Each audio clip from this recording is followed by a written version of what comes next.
Olá pessoal, essa então é a segunda parte da aula 2.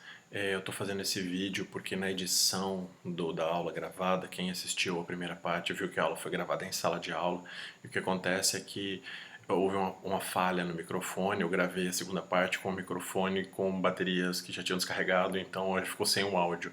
Então por isso eu estou fazendo essa segunda parte gravando de forma diretamente aqui da apresentação dos slides, explicando isso, e depois a terceira parte da aula volta a ser a gravação em sala de aula, explicando no quadro, como a gente tinha feito antes. Bom, seguindo, o que a gente tem? Nós temos algumas definições, basicamente falando sobre calor. Então a gente vai fazer uma série de definições aqui para esclarecer os conceitos que a gente vai estar utilizando depois. Bom, como primeira definição, energia interna, né? Então, energia interna, quando a gente fala de energia interna de um sistema, ela é toda a energia desse sistema que está associada aos componentes microscópicos que compõem esse sistema. Então, toda a velocidade das moléculas, a agitação delas, vibração, tudo isso que compõe esse sistema é o que vai nos definir como energia interna. Calor. O calor é a transferência de energia de um sistema para um outro sistema quando estão em contato térmico entre si, e isso ocorre através de uma diferença de temperatura. Então, um gradiente de temperatura é o que vai causar a transferência de energia de um corpo através de outro, através de um contato que esses dois corpos vão ter. Então, é necessário que tenha uma diferença de temperatura para haver essa transferência de energia na forma de calor. De forma mais histórica, a gente observa que antes da definição do calor como a gente tem hoje, existia a ideia do chamado calórico. Então, o que era o calórico?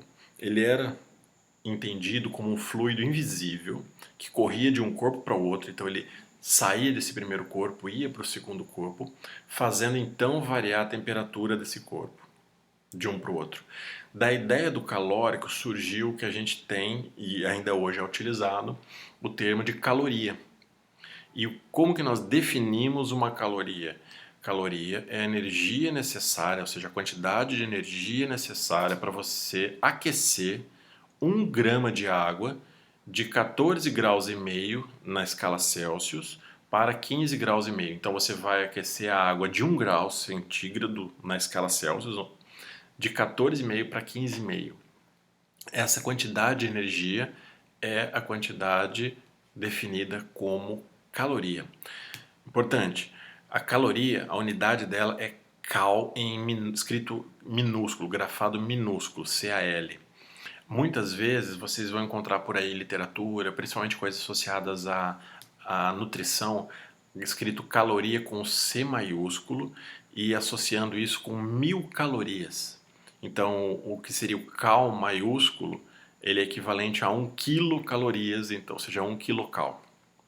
Uma segunda nota que é também importante, a gente utiliza de forma muito comum uma outra unidade de medida chamada BTU. Essa unidade não é do sistema internacional, tanto que BTU significa British Thermal Unit, e ele é definido de uma forma muito parecida com uma caloria, com a quantidade de energia necessária para você aumentar 1 grau, só que no caso 1 grau Fahrenheit, de 63 Fahrenheit para 64, 1 libra de água. Então a gente observa que essa medida, né, de BTU, ela é muito comum, a gente usa todos os aparelhos de ar-condicionado, às vezes você encontra uma geladeira que também segue essa medida, unidade de medida, que não é do sistema internacional, mas é que é muito importante a gente entender, né, o que é essa unidade. Bom, seguindo. Tem um experimento muito clássico, né, o experimento de Joule, que foi feito para definir o equivalente mecânico do calor. O que é isso? Né? O que a gente fala de equivalente mecânico do calor? A gente está querendo dizer o seguinte: quanto que vale, em termos de energia mecânica, essa energia térmica que a gente está chamando de calor? Bom, Joule fez um experimento muito interessante que eu vou tentar descrever aqui para vocês. Ele fez um sistema isolado através dessa parede, onde lá dentro ele colocou um líquido a uma determinada temperatura, ele conseguia medir isso através de um termômetro, e uma série de paletas que iriam agitar esse líquido lá dentro. E a isso ele associou um bloco de massa m com uma rodana preso nisso daqui. O que acontece então? Essa massa conhecida, subindo até uma altura conhecida e deixando ela cair, ela vai ter uma quantidade de energia potencial. Essa energia potencial é transformada em energia cinética através do movimento disso. E essa energia cinética faz com que se movimente essas pás lá dentro, transformando então energia potencial, energia cinética em energia térmica lá dentro. Essa transferência de energia no caso mecânica para energia térmica, foi medido de uma forma muito precisa e observou-se então que 1 caloria, lembra?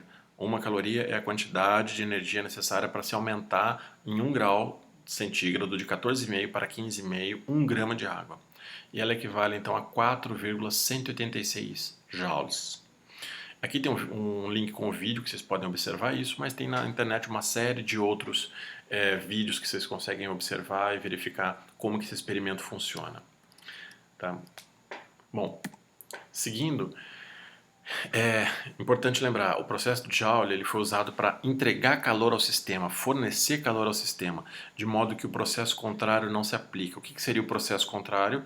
Você imaginar que você vai esfriar agora a água daquele sistema e voltando aqui somente, então imagine que você vai esfriar essa água do sistema, as paletas iriam girar para o lado contrário e o bloco subir. Isso não ocorre. Mas mais para frente vamos estudar o porquê que isso não ocorre quando a gente falar sobre seta do tempo e a forma como as coisas acontecem. E também uma nota importante, por convenção, o calor recebido de um sistema ele é positivo, ou seja, o calor quando o sistema recebe é positivo, quando você entrega calor, você fornece calor, ele é negativo. Lembre, isso é muito parecido com dinheiro. Você recebe, positivo, bacana, você entrega, você fica negativo. Bom, mais alguns conceitos. Capacidade térmica e calor específico. Então, quando uma energia ela é fornecida para um sistema, sem que a energia cinética ou potencial seja alterada, essa energia ela fica armazenada como energia interna desse sistema. Essa energia interna ela pode aumentar a temperatura desse sistema ou mudar o estado no que esse sistema se encontra, fazendo uma transformação de estado, uma transformação, uma mudança de fase. A gente vai primeiramente estudar o primeiro caso, ou seja, quando a gente entrega calor para um sistema e alterando essa energia interna, aumentando a temperatura. Antes disso, né, para a gente estudar de forma mais específica, precisamos ver algumas definições. Capacidade térmica C maiúsculo, a gente chama de C maiúsculo, capacidade térmica. Então o que é? Ela é definida como a quantidade de energia necessária para aumentar a temperatura dessa amostra por 1 grau centígrado, 1 grau Celsius. Isso é definido como capacidade térmica C maiúsculo. E o calor específico, C minúsculo, ele é definido como a capacidade térmica dividido pela massa.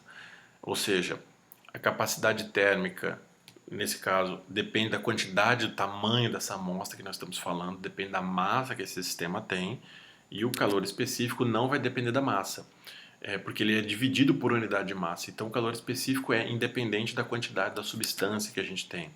Então, observem nas definições da equação aqui, a capacidade térmica C maiúsculo, a quantidade de calor dividido pela variação de temperatura, aqui eu estou grafando com uma variação diferencial de temperatura dt. A mesma coisa, né, no caso do calor específico, que também é essa capacidade térmica, mas dividido pela unidade de massa. Então, Czinho nós vamos dividir pela unidade de massa, ok? O que isso significa, então?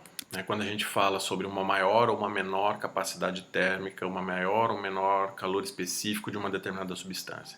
Isso significa que quanto maior calor específico de um material, mais energia eu tenho que entregar para esse sistema, para esse material, para que a massa desse sistema, dessa amostra, possa aumentar sua temperatura. Vamos ver aqui alguns exemplos para ficar mais claro, né? Calor específico de várias substâncias tratadas aqui a 25 graus Celsius e pressão atmosférica, lembra que a gente falou na CNTP.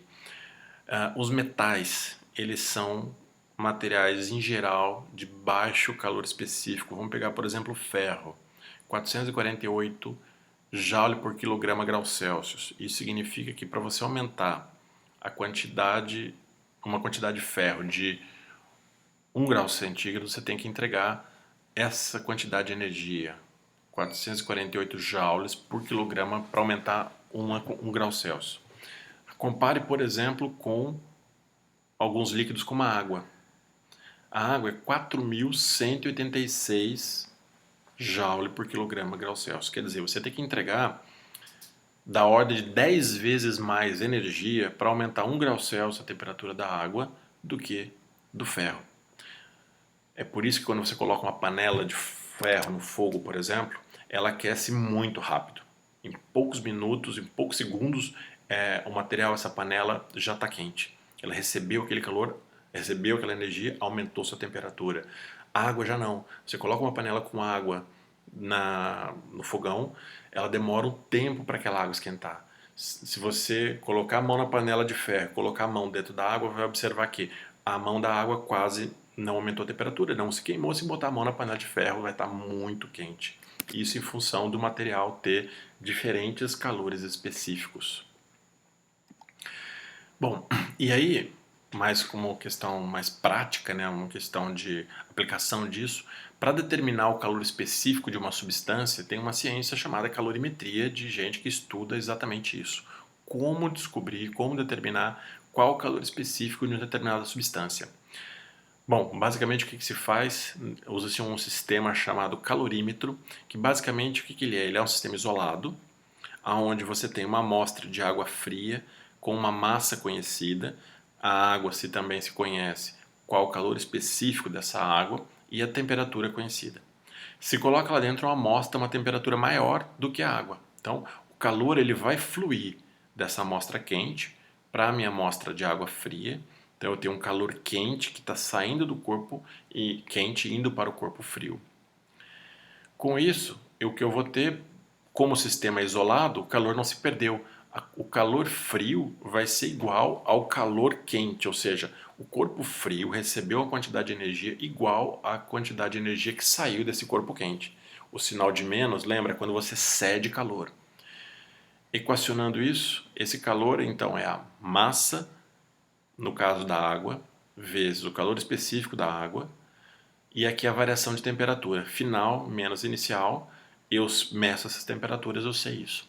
Sabendo qual é a massa da minha substância, eu consigo então determinar o calor específico dessa substância X através desse processo chamado de calorimetria. Faça um exemplo 6.2 do livro texto para dar uma ideia mais ampla do que a gente está vendo aqui. E aí a terceira parte dessa aula a gente vai seguir vendo com a aula que foi gravada em sala de aula.